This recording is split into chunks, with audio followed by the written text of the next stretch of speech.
I don't want to send a grant of $25,000 to someone and we're doing this. We're funding a lot of people in Nigeria. I don't Yeah. want to be sending a wire if they're only going to get $16,000, out of the 25. I want them to get the whole freaking thing, and ideally not pay the 7% either. Now, Bitcoin doesn't have counterparty risk, but it's got an exchange rate risk on its own side. So, hey, maybe they take the 25 when they get it and they sell it for stable coins and keep half. That's their complete. They have free to make their own decision. But what I hate is the fact that if you use the safe official, system, you just get robbed. I mean, it's crazy. Like, and this is the opposite of what the establishment would have you think. They would have you think that the Bitcoin is the more dangerous and risky thing. Yeah. But the current system is how they screw you. It's really crazy.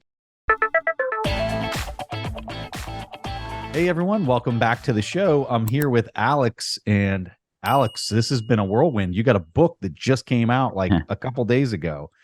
How's it been? It's really exciting. A lot of feedback. It's really nice to hold it in my hands. The hardcover edition, which is what we're going for, at least for the first few months, is just such a nice little package. I think they did a great job with the design. It feels really good. I've been kind of doing this thing the last few years where I'm first drafting a lot of content as free articles on the internet, and then kind of taking feedback, improving them, expanding them, and then turning them into book projects, which has been really gratifying because it allows, first of all, anyone to access the content for free, but also do something, a little more polished and structured for folks who want it in a book format. And at the end of the day, I think we'll have a much larger reach with the book. It's going to be, this one at least is going to be available in physical bookstores, Barnes and Noble, things like that. So I think that's going to be really cool. I also like the fact that it's more of an international economics book. Yes, it is a kind of a Bitcoin book in the end, right? but the first, whatever, 60, 70, 80% of the book doesn't really talk about Bitcoin. It presents the problem that we've discussed before of how the international monetary system is repressive for most people. And I think that will help draw more people into thinking about Bitcoin. I really do, in the same way that it drew me into thinking more about Bitcoin as a global force. I think we all have our own reasoning for getting into Bitcoin at the beginning, whether it be as a speculative asset, as an investment, or in my case, as kind of a cypherpunk human rights tool, which could provide privacy and censorship resistance. I think we all have our entry point. Very, very few people get into Bitcoin because they think it's going to be like the future global reserve currency. so I think that hopefully this book can make an impact on people who are thinking about international economics and just show them a different point of view. Yes. Well, it's funny. So my wife, she has a master's in nonprofit management. And I remember distinctly when she was going through her degree, how much this global NGO, IMF, World Bank type stuff is crammed down the throats of all of these, nonprofit management students. And, I read the article that was kind of the precursor to this book, and I shared the article with my wife. She flipped through it, and like I read that thing, from the start to the finish, and was just so blown away at how well you properly define the way they operate and the impacts of what they're doing. And so when I got the hardcover ordered, I said to my wife, I said, there's a book coming, and as soon as it gets here, you are reading this thing cover to cover. And I really want her to see kind of like basically the other side of the story, because everybody's living in the West. Like, we hear one side of the story. We really do. Like, it's just crammed down our throats. And I think you do just an incredible job, like laying out the other side of the story. So, let me lead off with this question for you, Alex, Sure. because in your intro, Hmm. You have this is what you wrote. This particular paragraph I think is really important in your intro. You say, as someone who has spent my career fighting for the classic Western values of freedom and human rights, this book has taught me two things. Number one, these values are more important than ever before and essential for the future success of humanity. Number two, one cost of securing these freedoms in the West has been the deprivation of these freedoms for people elsewhere. Talk to us about the second part of that. Yeah, I mean it's a kind of a grim realization, and I think it's something that people intuitively know in a small sense. Like it kind of creeps up on you, and I think most people have this sinking feeling that they know that there's this unequal quality to the world. What I didn't quite realize was how directly tied together the kind of haves and the have-nots were. Like I didn't quite realize how dependent success in one area was on honestly the exploitation of people in another area. I really thought they were distinct, and I thought that the West really was successful, just because more or less of its productivity, freedoms, entrepreneurialism, all these different examples. And I thought that in many ways the global South governments and societies were less productive because of the lack of freedoms, lack of property rights, things like that. And that's a really naive view in retrospect. I think that's what I thought as a younger person. And that's just obviously very, I think, ignorant. And now looking back, we have to ask, why are these other societies so corrupt and authoritarian? Why do they lack so many institutions? And it is very linked to the West's role there, going back to imperialism, colonialism, and then going in the modern era through how the international monetary system has been used to repress these countries on an ongoing basis. Again, replacing the weapon of the warship or the cannon or the bayonet with the weapon of debt. And I think that this is not a permanent construct. I don't think this kind of competitive rivalrous dynamic is necessarily going to be permanent. Of course, you're always going to have rivalry, but what I mean by that is I don't necessarily think you're always going to have certain societies that prosper, at the cost of impoverishing others. I think that this has quite a bit to do with the quality of the monetary system in the modern age, because before the fiat, let's say before Bretton Woods, a lot of the exploitation was done through just straightforward violence, right? That's how it was. That's how imperialism was accomplished, right? So in the modern age, when you can't really be so brazen, typically, right? We're quote unquote more civilized. The exploitation, I argue in my book, is done through debt, through creditors and borrowers, and this relationship, and that's how the Western nations, and now even today China, continue to kind of benefit themselves at the expense of others. I think that if we have a new paradigm where it's where the global reserve currency is neutral and is not sort of preferential to any one nation or group of nations, and is truly kind of apolitical, then I think a different dynamic can emerge. And Jeff Booth calls this forced cooperation, and I think this is really interesting. So I don't know. Obviously, it's a little bit of like a hope.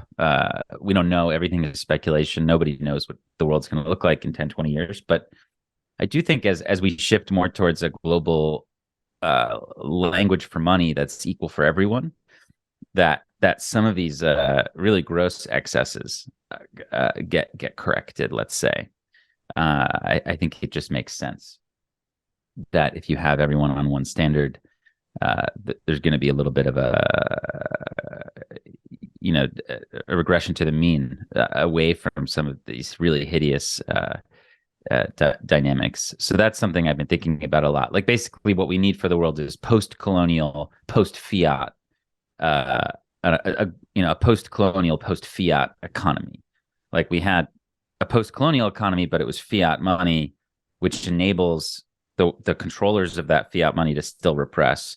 What we really need is a post-colonial, post-fiat money. That's really the only way I think the developing world can really really thrive, and that can be done in cooperation with the West. It doesn't have to be this dynamic like it's been since Bretton Woods, where the West has achieved energy and food sovereignty at the expense of energy and food sovereignty of the global South, right? I think we it seems a little kumbaya, but I really do think we can kind of have a little bit more equal footing here. I really do. Do you think a lot of the key leaders, and I know this is really hard to generalize, but do you think a lot of the key leaders in the global South um, understand your thesis wholeheartedly, or do you think that because they're living through the pain that's brought about because of it, or do you think that they view it more as just something that is different than this source that you're basically saying is the fiat system that's the root cause? Do you think that they see it as something else that's providing the troubles that they face? I mean, look, I think anyone who's lived in a country that's been structurally adjusted, like 10, 15, 20 times, as you might have in a place like Argentina or Ghana, Pakistan, I think that inhabitants of these countries intuitively know that the IMF is a malicious force. They felt their parents and their grandparents have felt what it's like after an adjustment, that they know that austerity is painful. Doesn't matter what profession or age or field they're in. That's like something that is known, I think, and very, very obvious. And I think leaders and politicians know this too.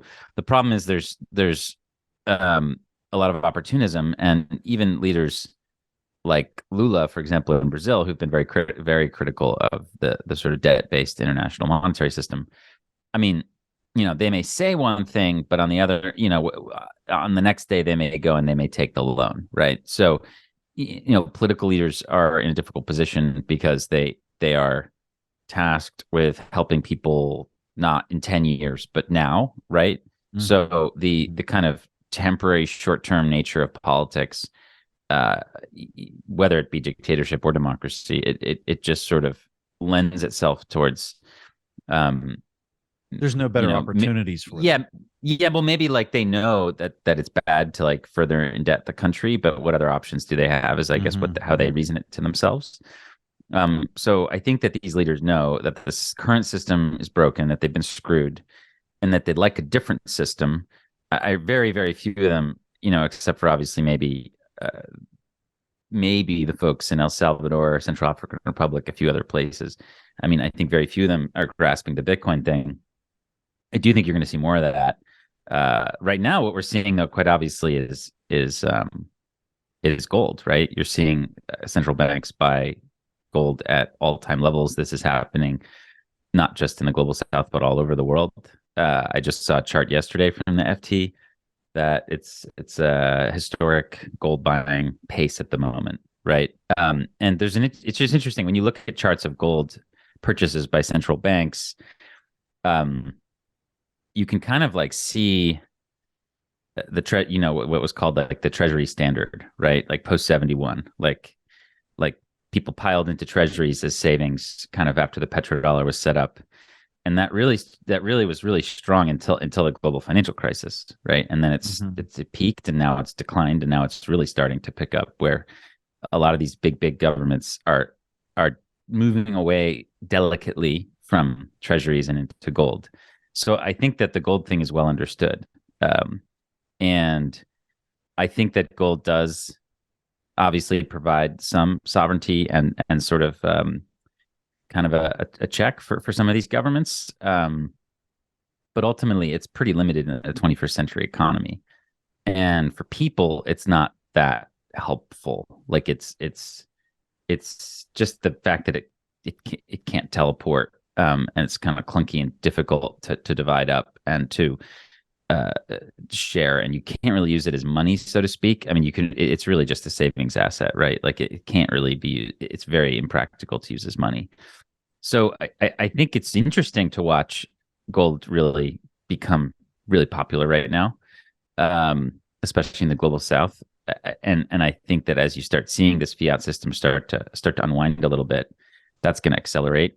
And then hopefully we see a little more Bitcoin adoption as well. I mean, I really do think that it's something that will help the individual just as much as it'll help local communities and sovereigns. Like I think that's the thing. Gold, like it's hard to imagine like 10 million people benefiting from self custodying gold. Like like like certainly that's the case in some countries, but it's just sort of hard to imagine that having like a really big impact today. But I can imagine and Bitcoin doing that, right? For obvious reasons. So it's interesting to see these trends. The other one I was looking at is I used some data in my book about Bitcoin and cryptocurrency ownership, and the global average of adults that use the internet is around 10% of people who've dabbled, let's say, in some sort of way with Bitcoin and cryptocurrency. So, and the U.S. is a little bit above average. Now, obviously, that's because of we're all highly connected. We've been like, you know, pounded with cryptocurrency advertisements on the Super Bowl and stuff. So it's around 12%. But you look at some of these countries that have been structurally adjusted a lot, countries that I look at in my book, and you're talking 20, 22%, 20%, 18%, 16% of internet using adults, from 16 to 64 years old using Bitcoin or cryptocurrency. So we're talking a really noticeable trend here of these kind of people finding a way out, right? I thought that was really interesting, and I think this is happening at a this innovation of Bitcoin is quite fortunate it's happened now because as we were talking about earlier before we started recording, I mentioned to you that I'm really interested in the impact of the U.S. government's monetary policy abroad, right? So what caused a lot of the suffering that I talk about in my book was the U.S. government raising interest rates in the early 80s, which it was doing for a very very like self-interested but very very reasonable, like let's say domestically reasonable goal. Was inflation was getting out of control in the United States, and they had to raise interest rates to try and fight that. Like I think people understand that. That's fine. And when we talk about the Fed's mandates, things like keeping healthy employment and healthy inflation, things like that, the well-being of other people around the world is not part of the Fed's mandate. So when Volcker raises the rates to 18, 19, 20%, wherever they go to, it absolutely crushes the global south, what was known then as the third world, and Mexico defaults, and then all these other countries default, and you have the third world debt crisis, and standards of living just plummet that decade. I mean, again, we're talking people who have to work 50% more or even twice as many hours to earn the same amount of rice or beef or something like that. That's really what happened during that time. You had massive wage deflation in real terms. So, that's happening again, right? In the last 18 months, you're seeing the Fed hike historically, right? Where like up to almost 5% or in that area, up from zero and close to zero. And that has led to like massive price inflation in the global south in terms of like bread, wheat, petrol, any kind of like basic stuff that people need to survive. And then also, obviously, a lot of currency devaluation, and the debt service that the governments kind of have to prioritize is all in dollars, right? So mostly, there's some that are increasingly in China, and I want to talk to you about that, but in Chinese currency, but in general, like it's still a dollar world. So all these poorer nations have dollar debt, and it all of a sudden it gets really expensive because they can't print dollars. They can only get dollars through exports. really, in many cases. And the world starts to slow down. You had COVID, you had the lockdowns, like, so there's like, as we know, there's been dollar shortages. You know, that's why you see this stuff about the swap lines, things like that. So cost of capital gets high, and you're seeing the same kind of disarray and tragedy. You're seeing total economic and political collapse in dozens of countries. So if the country hasn't completely politically collapsed, like maybe it has in Iraq or Sri Lanka, for example, then you're seeing total economic collapse, like you might see in a place like Lebanon or Nigeria or so many other places. So you're seeing like a breakdown, and one of the major factors of this, of course, is the extremely accelerated rising cost of capital due to the Fed's decision making. So the thing is, to wrap up, I note that people didn't have a way out in the 80s. Like, what were you going to do if you were in Peru in the 80s being structurally adjusted? Like, there was no sort of electronic money to be even conceived of. There were no mobile phones. Like, you had the currency that you had, which was being deflated in terms of its value, very, very devalued very, very quickly, right? And you had no way out. But today, people have a way out. Like, their fiat is struggling, right? But we're watching in the data them escape into Bitcoin. So I just think that's really interesting.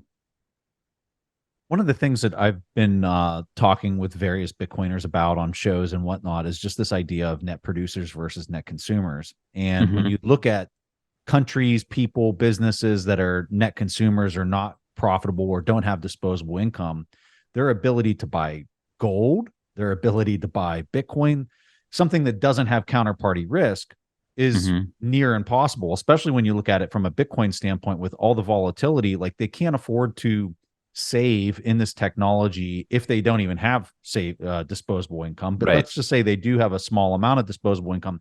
They don't want to put it in something that is highly volatile, because if they do have to cash it in for to pay an expense, it's difficult, or it's challenging, or it's worth less, and then they don't have that rainy day fund. So when we look at this and we look at the global South, and we look at the impact for the last 40 years is just an explosion of their nominal debt load. They're not net producers because they have such high loads of interest expense. And so it's really difficult, I guess, from a nation state standpoint for them to leverage the technology and the power that Bitcoin provides. Do you think that that's one of the main reasons that we're seeing like they like it from a country level? Like, you talk to people and they're like, this is amazing that somebody can come in here and change the number of units, but they're still handicapped into the old the debt loads that they have, that they can't possibly save in it because they're still trying to pay down their fiat loans that just keep exploding and expanding. Yeah, well, I think that what we can observe now is that Bitcoin's a way out for individuals. It remains to be seen if it's a way out for countries. Like, we just have to kind of watch that. But what I do think is worth mentioning in response is stable coins, because it's like it fits into the narrative in an interesting way. Like, typically what the West would do would be to protect its own economies and try to like open up these like global South countries, and like that was the driving force. And in defense, a lot of these global South countries would impose things like capital controls. Like, they would try to like protect against capital flight, things like that. So you had this like struggle going back and forth because there was not like an equal playing ground. Like, the like the powers that be had massive subsidies on their own internal industries, right? Like, massive tariffs on anything coming in. So there was this natural kind of little struggle big struggle that continues. Now, stable coins are interesting because, as I like to point out, the global monetary system has evolved partially because of politics and partially because of markets, right? So when we talk about things like the petrodollar or world trade policy, agricultural policy. These are obviously political decisions, political constructs. But something like the euro dollar would be a totally market-based construct in terms of it emerged organically, outside of the control of the U.S. government, right? So I think it's interesting to watch that, and now you're seeing the stable coins kind of pop up as like a successor to the euro dollar in a way, like, right? They're not. Yes, they could probably be killed off by the U.S. government if the U.S. government wanted to, but like as they exist today, they're kind of like this little free market phenomenon that's popped up where like people really want dollars, and it's kind of penetrated out into a lot of societies. So I think what's happening is you're seeing people they're kind of balancing the Bitcoin adoption with stablecoin adoption in a lot of ways. Like everywhere where you see Bitcoin adoption, you often see a lot of stablecoin adoption, and it fluctuates. Like, Alex, do you from your sources and the people you're talking to, and I'm sorry to interrupt you, do you think that they trust Bitcoin more, but the volatility is the reason why they continue to preserve savings in dollars? Yeah, I mean, I think that there's like, again, dollar's still the king. So there's a natural desire to have the money that everything's priced in the world. And before stablecoins, that was pretty hard for like lower to middle income people in the global south to get. Like they could get it in paper money, which has, of course, like there's a lot of limitations there. But it's not like in many of these countries you could have like a dollar checking account. That was no, like sometimes if you had one, there would be haircuts. Like they would, in some countries, you if you're a small business, you can like earn dollars from American tourists or whatever, or American clients.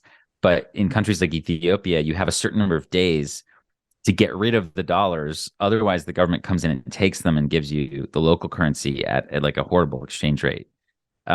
So the ability to hold the dollar digitally is a pretty revolutionary thing, I think. And again, it might be ephemeral, but it's like it's interesting to see that, and that is absolutely why you see so much interest in stable coins. Like, I'm not sure people trust stablecoins more. It's obviously like we're talking about like tens of millions of people, so it's hard to make generalizations. But I think that there's trust in Bitcoin, but I think that people know that it's quite volatile and they can't like reasonably run their business off of it if they're a fiat focused business for now, right? So if you've got all these bills or income coming in fiat, like it's difficult to be like Bitcoin native, like that. That's a challenge, and that you see that everywhere from businesses to even like developers. Like a lot of developers, like they try to get paid entirely in Bitcoin, and the price swings and they're in trouble. So I've seen that. So I think that while we're in this kind of transitionary phase, it's nice to have both tools. Like as an American, obviously, I like the fact that I can access the dollar and Bitcoin. Like that's pretty handy. And I just think it's probably morally reasonable to ask that everybody in the world have that same privilege. Like that's kind of nice. Like I hope everybody in the world could have, as we go through this transition, access to Bitcoin, but also access to the best fiat currency. I think that seems fair. And I think that the market is expressing that in the rapid adoption of stable coins around the world in these countries. Like people like having the dollar. They also like having Bitcoin. I think that's going to be the case for a little while here. You had mentioned the Chinese yuan being used for debt issuance. Mm-hmm. Teach us. What are you hearing? What is the size of this? Just tell us everything you know. Yeah, well, it's pretty significant. I have some data for you, but like basically what people need to know is that the CCP has been watching what the IMF and World Bank did, right? Like they themselves were clients at one point, and they want to replicate it. It's pretty appealing for a natural power, a global power, to want to do the same sort of resource exploitation. Like that makes sense. So what they'd like to do, which they are doing, is trying to make it so that like resource states that have things like minerals or oil, what they'd like to do is buy that stuff with yuan that they can print, right? and then have those countries which now have these like whatever you want to call them, petro yuan, or just yuan earnings. China would like to see some of that get paid back to it in the form of paying back these debts, paying back interest on these debts. That's the machine, of course, that the U.S. built through the IMF and the petrodollar system, et cetera. So you're kind of seeing the Chinese try to build that. It is not going to work the same way because the market doesn't want to use the yuan. Like, there may be more and more trade being done in it, but like what you really should be looking at is like percentage of global like reserves that are held in the yuan, and they still remain like super tiny. Like if you look at the history of reserve currencies, and here's where I would disagree with Ray Dalio, it's like whether they were the Dutch or the British or the Americans, like you go back, you look at all the different reserve currencies. They were empires. They exploited human rights abroad, but domestically, where they issued the currency, there was a rule of law. Like there was a court system. There was there was transparency. Like there was private property. That was the case in these systems, even going back hundreds of years. So the market likes having a rule of law at the heart of where the currency is being made. That's really clear. People like that. That's not going to happen with China. They don't have rule of law. There's total opacity. Like no one really knows what's going on. So I don't think you're going to see people be like, excited to save in that currency. No. You also have the Triffin dilemma stuff. Like China doesn't want to have a really strong currency. That'll completely wreck the country if it can't export like it has been doing over the last 20 years. Like the way it's been able to grow is, as many of your guests have talked about, is through having a weak currency. And they continually try to like make that the case where they're like, weaker than they quote unquote should be. And obviously the US accuses them of being like, I find this pretty rich, but what do they call them? A currency manipulator. Like this is what countries do. They try to devalue their currency so they can have higher exports, right? And the U.S. never had to deal with this because we have the Triffin dilemma. We are the reserve currency, so people will buy our debt no matter how indebted we are, to a point, right? That's not the case with China, right? They're in this little dance, but they've tried to establish this. You made it this far in this YouTube video, so you must be really enjoying our content. If you do, you'll also enjoy our free daily newsletter that keeps you updated with what's happening with your money and investments. Join over 30,000 readers now by simply clicking the link here on the pop-up on your screen and then entering your email. It's that simple. Just click the link here in the pop-up on the screen, enter your email, and start knowing what's happening in the markets and with your money.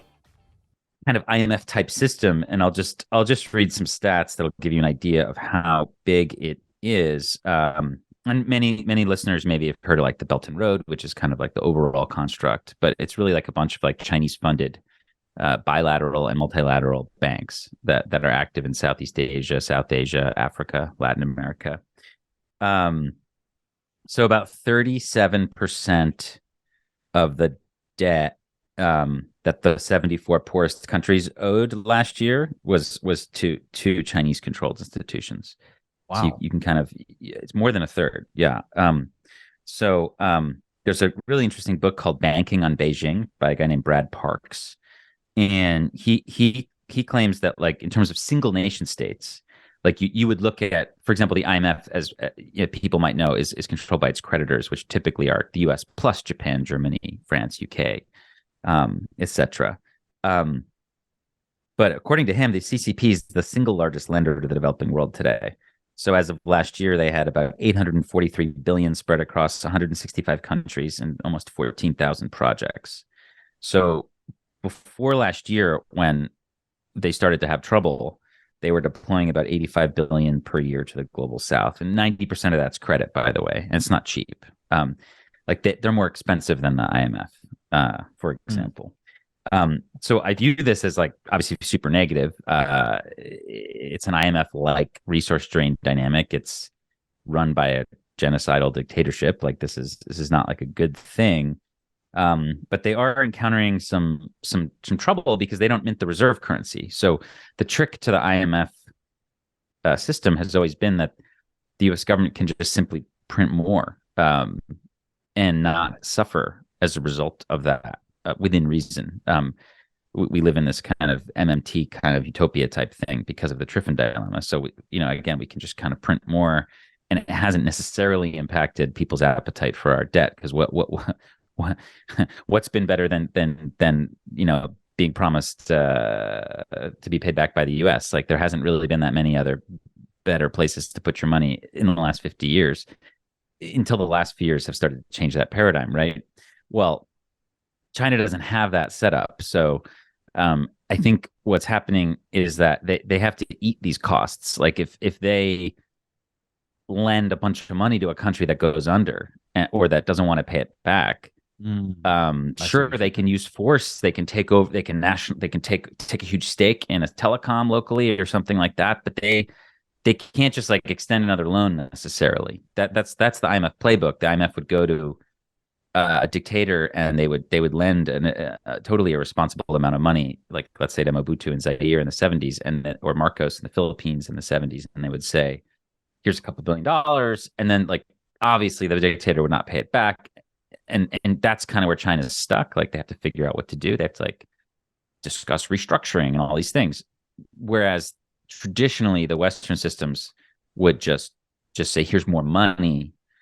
And that's why these countries have this like exponential debt increase. I don't know if you're going to get that exponential effect with China over time because they can't just print more. Like they have to, they're somewhat limited.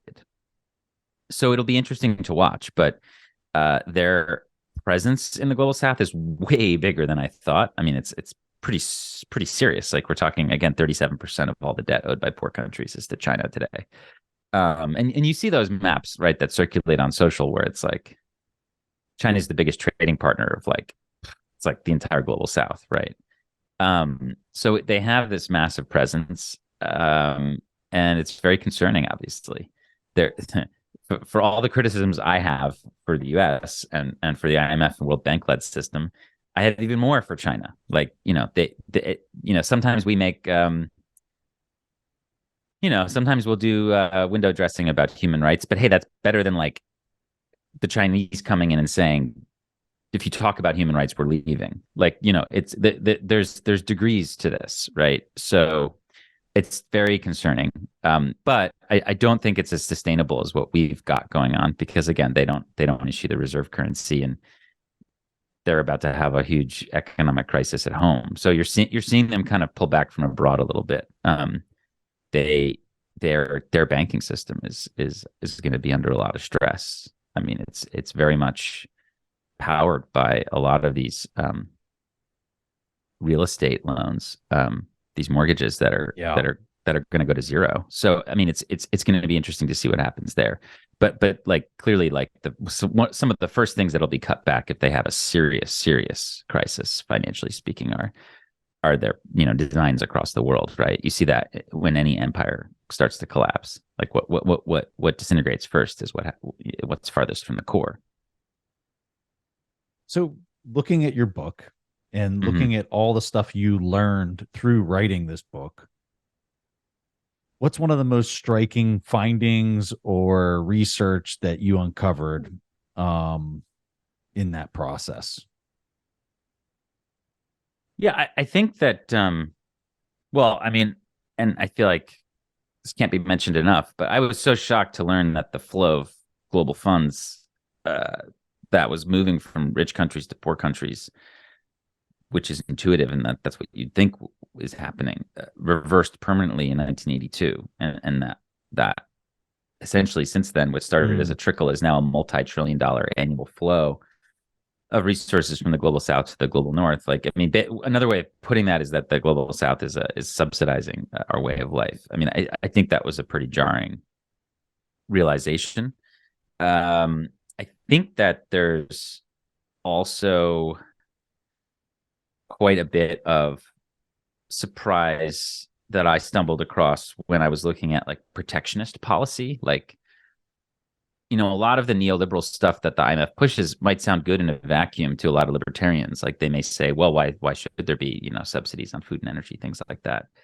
And I would agree in theory, right? In theory, I'm a classic liberal, but in practice, what happens is that, again, there's like these double standards where the West has like centralized a lot of policy and used anti-free market measures to protect their, economies over here, while trying to like impose this like super, super harsh free market policy there. And that leads to this drain that we're discussing, right? So I thought this was really shocking that I'll read a paragraph from the book. It's estimated that protectionism by industrial countries reduces developing countries' national income by roughly twice as much as provided by development assistance. In other words, if Western nations simply opened their economies, they wouldn't have to provide any development assistance at all. That's a pretty heavy thing to think about. Like if we just sucked it up and stopped subsidizing our agriculture, for example, then the natural reaction would be that agriculture would be much more competitive and profitable in Africa, and they'd make more of it, and they'd start selling some of it to us. The fact that they don't do that, and the fact that Africa imports 85% of its food, which is another thing I learned in doing this, is a result of our policies where we stack the deck. We subsidize, centrally plan, we subsidize our system, and we force their system down, and it just makes it very hard for them to sell this stuff. And that's been done intentionally, like a stated mission of the U.S. And again, this makes sense from a realist point of view, was to achieve food sovereignty, and we want all these little countries to be dependent on us for food, because then that gives us this huge bargaining chip in negotiations. And we've used it. I mean, there have been some countries we've starved, like straight up, like, because they didn't do what we wanted. So I think that if we would give up some of these economic weapons, I think, there wouldn't be any need for foreign aid. Like that's I think the big realization. Like this whole foreign aid industry is just like a Band-Aid covering up a really nasty wound, and we can heal the wound simply by becoming more free market, by practicing what we preach. I think that was a really interesting realization for me. You probably have some of the best stories about how Bitcoin has impacted real people's lives in the global South. Can you just give us maybe a story that's at the forefront of your mind, or something that you've read recently that you think would be a great example for people to kind of hear and hear the impact of the Lightning Network or Bitcoin as a savings technology or whatever? Sure. Well, there's two things that I would point out, like Frida Naburema, who I mentioned before, and that your listeners probably know. I interviewed her for the book at length, and she talked about how it's pretty crazy, like and this fuels a lot of the anti-capitalist sentiment. Like I think that you and I would probably agree that capitalism is great, but that this is not capitalism, right? To paraphrase Alan Farrington, right? Like all we're looking at is like the manipulation of the market system by governments and states, right? We look at the bond market, we look at the stock market, we look at all this stuff, and all we're looking at, all you're reporting on as you do your job is how this is manipulated, right? Mm-hmm. So it's hard to judge the system when it's so manipulated, I think was Alan Farrington's point. But in this current system, whatever you want to describe it as, in general, a farmer in sub-Saharan Africa, which includes people that she knows, that she works with, they only earn 1% of the price of coffee on the global market. And for her, that's like just super screwed up. Like you don't have to be a Marxist to think that that's screwed up, right? Like the person who does the most work to give you the cup of coffee, we talk about value for value in the Bitcoin community. Okay. We talk about paying your local butcher or your local farmer in Bitcoin directly, so they get all the money, right? That's like what you see when you go to Austin, you go to Nashville, you start seeing this like beef initiative stuff. You start seeing this food intelligence stuff. And I'm telling you, this stuff resonates hardcore with people in Africa. Like they love hearing about this. This is super important to them. I think you're going to find a lot of common ground between the Bitcoiners working on food sovereignty in America and abroad. Big time. But when you think about like the fact that you get these Bitcoin communities trying to establish these direct peer-to-peer ties to the people giving them their food, understanding them as humans, becoming friends with them. I think that then you think about the fact that when you drink this cup of coffee, only 1% of the value goes to the person who grows, who actually does the most work. It's shocking. Like it's really shocking, Crazy. Right? So she says if we can get to a stage where farmers can sell their coffee without so many middleman institutions, and get paid in Bitcoin directly or more or less directly from the consumer, you could imagine, she says, how much of a difference that would make in their lives. So that's one thing I wanted to point out along these lines. Second thing is kind of just a story about Lightning would be, you've got a lot of Nigerians who have family in the United States or friends or clients in the United States, customers. When you're sending money back to Nigeria from the United States, again, Nigeria, the biggest country in Africa, is going to be bigger than the United States in population in 20, 30 years. Massive country, basically could be called the United States of Africa. Heard people call it that. So this enormous country, there's a lot of flow from the US to Nigeria and from Europe to Nigeria, etc. In the American case, you use any sort of fiat rail, like whether it's Western Union or Bank Wire, or some of them don't work, like TransferWise left Nigeria, but you figure out a way to get fiat money from the US to Nigeria. And not only are there the normal fees that you'd have, I think the World Bank says that the average remittance or payment to Sub-Saharan Africa from the West is like 7% fee. Okay, so not only do you have like that fee, which could fluctuate, right? But then you have the exchange rate risk thing, right? So the government of Nigeria, as of recently, was imposing an exchange rate of 450 naira per dollar, right? So the person on the other end, whether they be someone you're sending money to, whether you're paying for a service, maybe you're buying a book from a Nigerian author, maybe you're buying some coffee from someone in Nigeria, like they're only getting 450 naira per dollar, but the street rate of the naira is 750, right? In this example, like let's say a month ago, not sure exactly what it is now, but this is what it was about a month ago. So the government basically just steals like 40% of the value of that transaction by imposing this fake rate. So the amazing thing about Bitcoin is it gives people the real rate of exchange, which is pretty freaking cool. Incredible. And that's where that goes for, like, again, this doesn't necessarily have to be, I mean, yes, I'm coming at this from a human rights angle. Like, I'm thinking about it, like, I don't want to send a grant of $25,000 to someone and we're doing this. We're funding a lot of people in Nigeria. I don't want to be sending a wire if they're only going to get $16,000, out of the 25. I want them to get the whole freaking thing, and ideally not pay the 7% either. Now,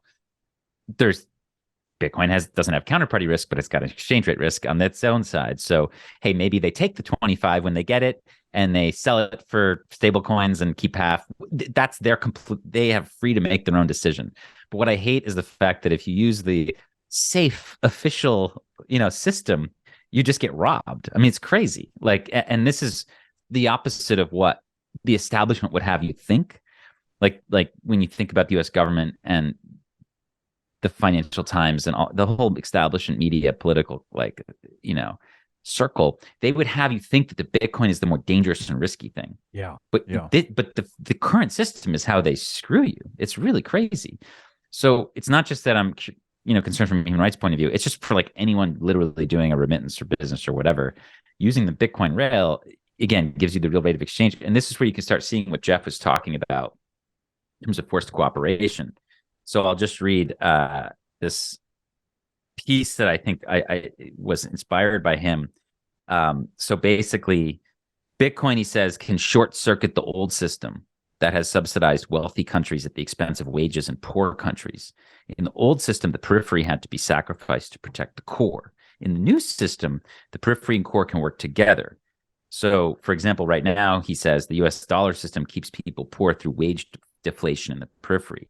But by equalizing the money and creating a neutral standard for everyone, a different dynamic is created. With one monetary standard, labor rates would necessarily be pulled closer together instead of kept apart. We don't have words for dynamic, he says, because this never existed. But again, he calls this forced cooperation.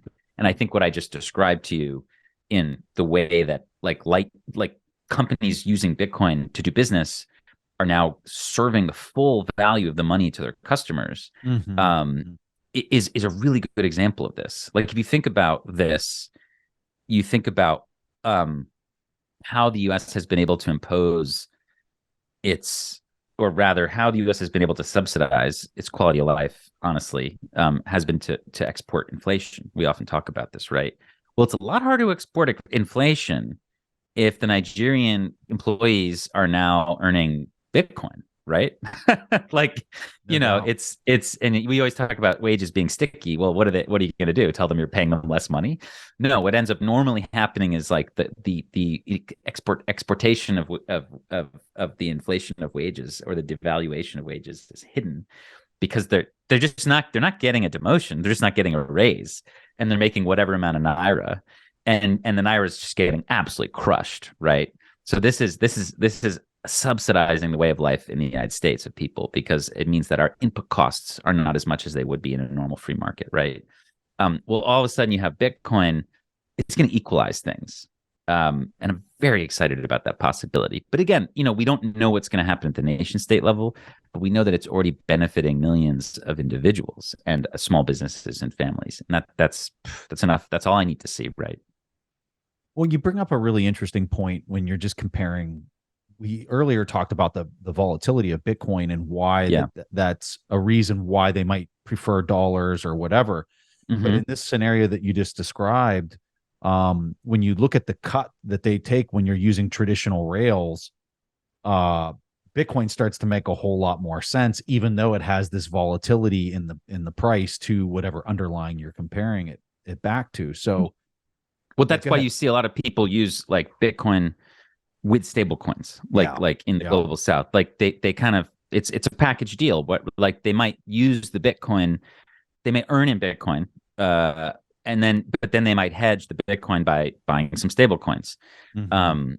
This is just sort of, and like it'd be very unfair for us to like judge or blame them for that, right? Because they don't have dollars.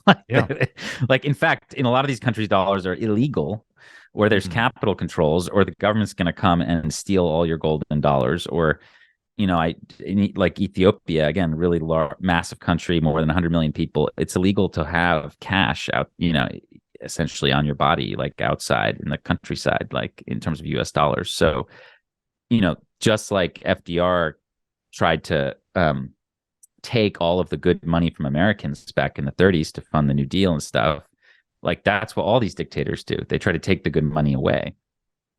So that's what this revolution is all about, is a reaction to governments doing that everywhere.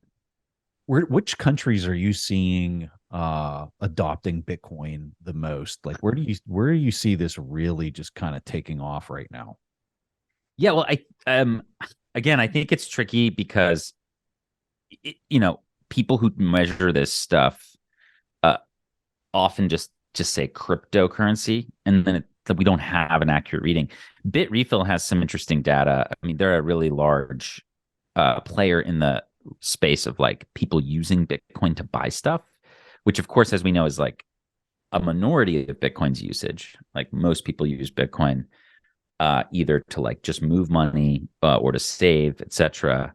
But for the people actually using it to like buy mobile phone minutes, whatever, if you look at Sergey, who's like the head of Bitrefill, he has these great threads with all this data. Matt Alborg also now is helping them out, and he's got this good data too. I mean, you'll see Bitcoin, is 40% or something of the whole, right? I think something like that. So stablecoins are really dominant. Like that's what people are buying stuff with in these economies. So you're really seeing in a lot of places, in terms of volume, transaction volume, and popularity as like a currency to buy stuff, like you're seeing a lot of stablecoin traction. in a lot of these countries. So again, I think that you often see the Bitcoin and stable coins kind of come to, be adopted together. But again, like I think the rate of the people who are comfortable with, familiar with, understand, use Bitcoin is demonstrably higher in countries that don't have a good currency. And I think this is just such an obvious thing that would happen. I don't know if it's like a law or, a theory or something, but it's clearly an observable reality that, the worse your currency is, the more the higher likelihood you are to use Bitcoin.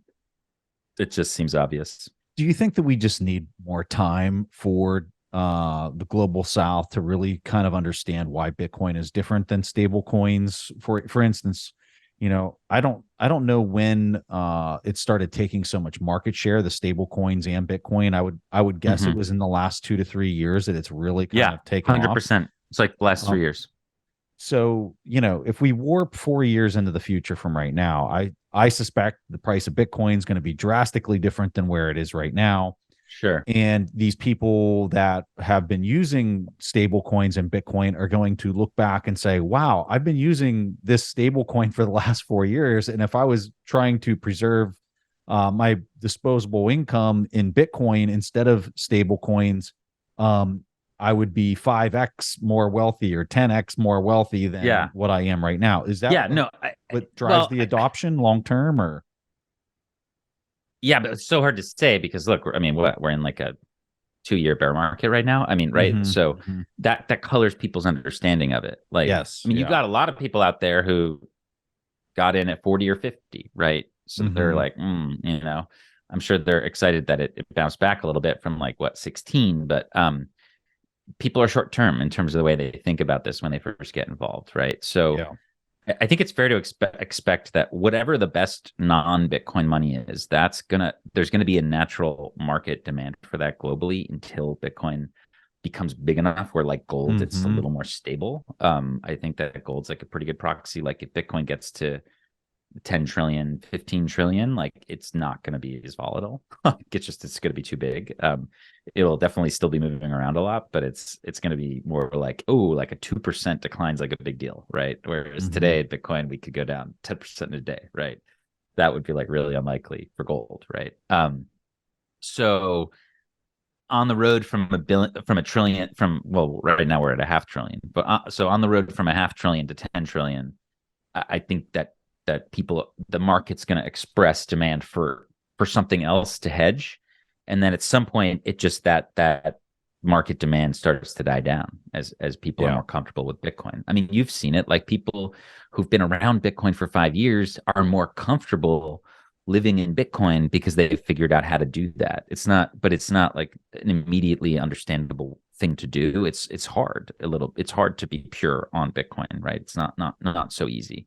I think it gets easier for a lot of reasons over the coming decade, but I think you're going to whether it's the dollar or God knows what, but gold. Whatever it is, like you're going to see the market express demand for that. Hey, let's say the dollar goes under and fiats like get destroyed and Bitcoin skyrockets. Like it might still be too volatile to use in your daily life. So hey, maybe gold becomes like a thing for a while, and then maybe there's like basically Tether is tied to the gold price instead of the dollar price. And there's like these like gold tethers. It's going to be something like that until I think you see Bitcoin get to the point where 1 to 2% fluctuations throughout the week are kind of like normal maximum, like the dollar, right? If you look at the Dixie, I guess like it's not that often when it goes up or down more than 10%, right? In like a really short period of time.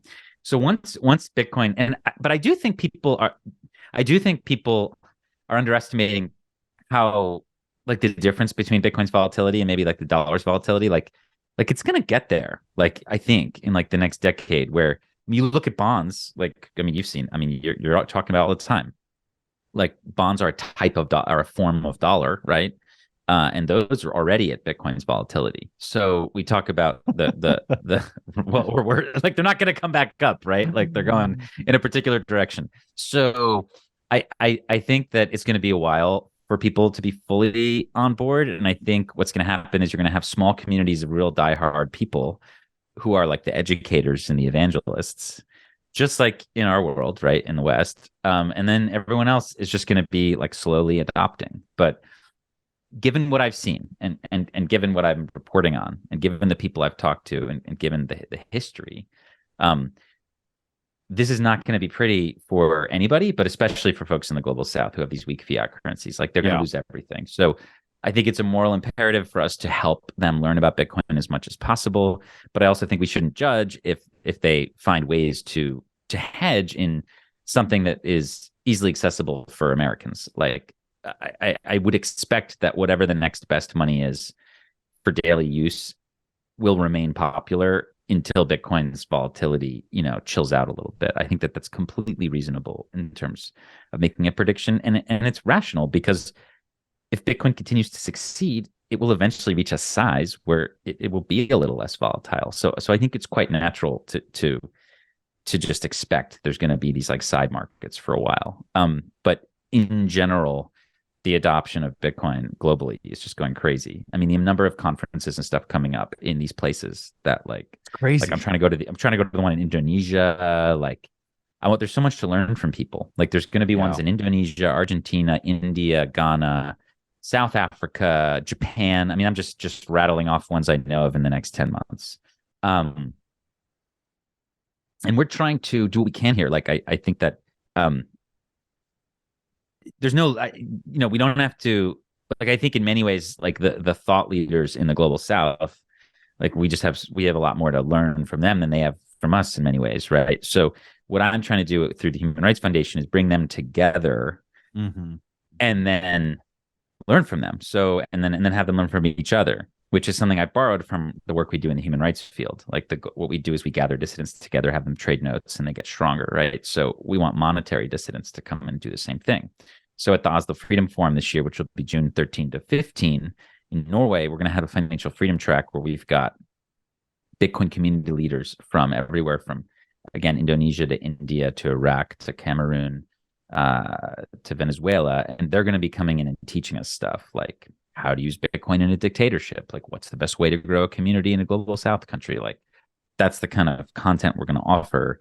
And we're also going to strive to do more, do what we can to help bring them together and provide them the resources they need, whether it be sponsoring the Africa Bitcoin conference, which I hope you can make one day. It's amazing. Or any of these other events in trickier political environments. So that's kind of where I think we can help. And again, it's very tied into the writing I'm doing. But to kind of come full circle to the thing you asked me at the beginning, I do think it's the fight for human rights and Western values is more important than ever. That's a big takeaway I had from my book.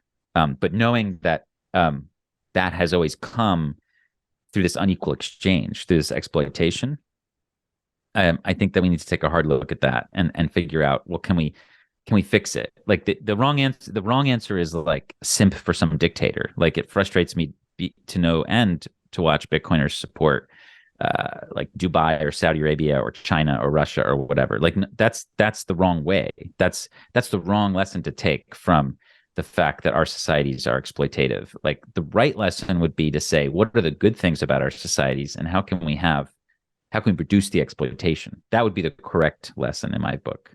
So I think that fixing the money helps address this. I think that transcending fiat, moving more towards a world that I think you and I both think is going to have Bitcoin as more of a significant force in the global economy, is going to give more people, individuals, lower middle class individuals, a way out, first of all, and a shield to protect them against all this nonsense. But over time may start to have a huge impact on like the overall way that nation states interact with each other. And I think it might end up being a more fair system. So let's move forward towards that however we can. And I hope folks can read the book and be prepared to be shocked and angry. But then also be prepared to get real. I mean, you're going to be very angry when you read this book. I mean, there's just no way around it. And I anticipate, I mean, that's kind of what I went through. Like I just, Is it the is it all the hard facts that everything's backed up? Because that was the thing that I took away, at least reading the article, was just like you state, here's how I see things actually working, and then you back it up with so much evidence and so many facts. I have 229. I have 229 citations in a 179 page book, and what I tried to do in the book is actually I tried to flesh out a recommended reading list, which I'm excited about. So I kind of thought hard about the top maybe like 25, 30 resources, which really were helpful for me. Mm-hmm. And I just put them in here so folks can go and get those books and learn. And they're like very diverse. Like authors are totally all over the political map. But like these are, some of the books that I learned a lot from. And I took what I could from them. So there's a lot more to be learned from just reading the whole things. Mm-hmm. But I think that's something I wanted to give, and I'm just happy to have it out there. Again, it's going to piss people off, but as I say in the intro, what I went through is that I kind of went through a journey of basically going from shock to disbelief to shame to optimism for a better future. So I hope that's like the direction we could go. I love that. I would say this: if you have anybody that friend, family, whoever, that works in one of these Western NGO nonprofit space in general, right? Because I think so much of the messaging that's happening in the Western NGO space is like, if you go far enough upstream, the IMF and the World Bank is heavily involved in the messaging of all these. I mean, people forget they are the two of the most important pillars of the Bretton Woods system. Yeah, like when the U.S. government set up the World Monetary Order in 1944, the IMF and World Bank were like two of the handful of key pillars. Like, don't forget that they are the largest international lender of last resort and largest development bank still in the world. So they remain incredibly important. They remain criminally under investigated. Like, they remain out of the conversation. And let's just shine a light and see what we can learn. Was my overall take, and that's it. I think the book can at least, like, it would be awesome if like a lot of the employees of these organizations started a book club and started to read stuff like this. I think the main thing that I also wanted to contribute was like there's a lot of this like kind of rhetoric out there, like Confessions of an Economic Hitman stuff, like. I wanted to add something from my perspective because I just have a slightly different take. I don't think the answer is to like oppose the U.S. and oppose the U.S. system entirely, like and stand some like revolutionary, whatever it's Chavez or Putin or Xi Jinping. Like that's a lot of this like de-dollarization stuff you see on the internet these days. It's a little concerning because it's like, well, are you posting about de-dollarization because like you want like Russia and China to succeed, or are you posting about it because that's a fact and you're observing it, right? This can often get muddied, and I'm posting about it because I've been observing it for years, and it's quite obviously it's happening. What I'm not posting, I'm not like cheer posting China though. Like you see a lot of this, you see a lot of this too. And I just wanted to add something to the lexicon that was a critical look at the IMF and World Bank, but that was more of like hey, the route is for us to like fix it, not like again ditch the system. Like I feel very, very strongly about that. And as Americans, I think that that's important for us. Like, let's not give up on this project. Yes, it has excesses and things that need to end that are shameful and highly repressive. But the way forward is to fix that, not to give up entirely. So I hope folks can appreciate where I'm coming from on that. I'm glad you said that. I'm really glad you said that because I feel the exact same way as what you just said. We're not out here cheering for the end of the dollar for the rise of our enemies or whatever. We're here cheering for the end of the dollar because the dollar hegemony system has been pretty bad for most Americans. And it's actually led to, American support for some of the worst dictators in the world and the repression of countless people. And it's not been the pride of the United States. Like, it's not what the founders intended. Like, remember, the current dollar system was created by Nixon and Kissinger, not by Washington and Adams and Jefferson. Let's just remember that. So this is something we need to fix about America. It's not our character inherently. So anyway, I like that you like that. So let's keep pushing that. Absolutely. And people know who to buy this book for. Buy this book for yourself too. I mean, oh my gosh, it is so good. So good, Alex. Thank you, brother. I cannot say that enough. So thank you so much for making time. Is there anything else that you wanted to highlight that we can have in the show notes? I want to just say our first conversation, we got into structural adjustment, a lot of like a lot of meat on what's the included in details. this book. Yeah, so we'll have a link to that in the show notes with our first conversation, because we covered pretty much a completely different set of things in this conversation. But totally, what else do you want to highlight? No, just the book's out. It's Hidden Repression. You can get it on Amazon and you can get it on Bitcoin Magazine. I have reasons for wanting you to do both or either. The best would be to buy. Probably, if you want to, you can buy it with Bitcoin on Bitcoin Magazine, which is awesome. But leaving reviews on Amazon is very helpful for me, because obviously that's the whole system. The surveillance capitalist system wants you to to do that. So the easy way to help me without helping Amazon necessarily would be to buy the book with Bitcoin on Bitcoin Magazine and then leave a review on Amazon. That would be like a great thing. But I will be doing more on this. If you're in Miami, I will be speaking on Friday of the Bitcoin conference on the main stage around 4 p.m. I'll be right after Arthur Hayes and Michael Lewis, which is pretty awesome. That's going to be very entertaining. And I'll be right before Jack Mallers. So it's going to be a really fun afternoon on the big stage. I've got a 20-minute talk on Bitcoin versus the IMF based on this book for you guys. I also have 2 signings. I'll be doing a signing in the Whale area on Saturday the 20th. I'll also be doing a signing in the Expo area. More details on that to come, but really, really excited to see a lot of you in Miami soon. And again, if any of the listeners are interested in getting deeper into this content, definitely come to the Oslo Freedom Forum in June. The tickets are available at oslofreedomforum.com. And again, just huge thanks, Preston, for having me on the show. Oh my goodness. Thank you for making time and coming on. It is always a pleasure to hear what you're up to and to talk about this amazing book that you just published. So thanks for coming on, Alex.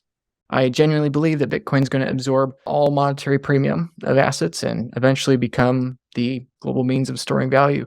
Any person you talk to, I don't care who it is right now, everybody's like, what the heck is happening? It feels like everything's just coming off the rails. Well, volatility is inherently going to be a function. And the only time at which Bitcoin is not going to be volatile is once it's fully adopted.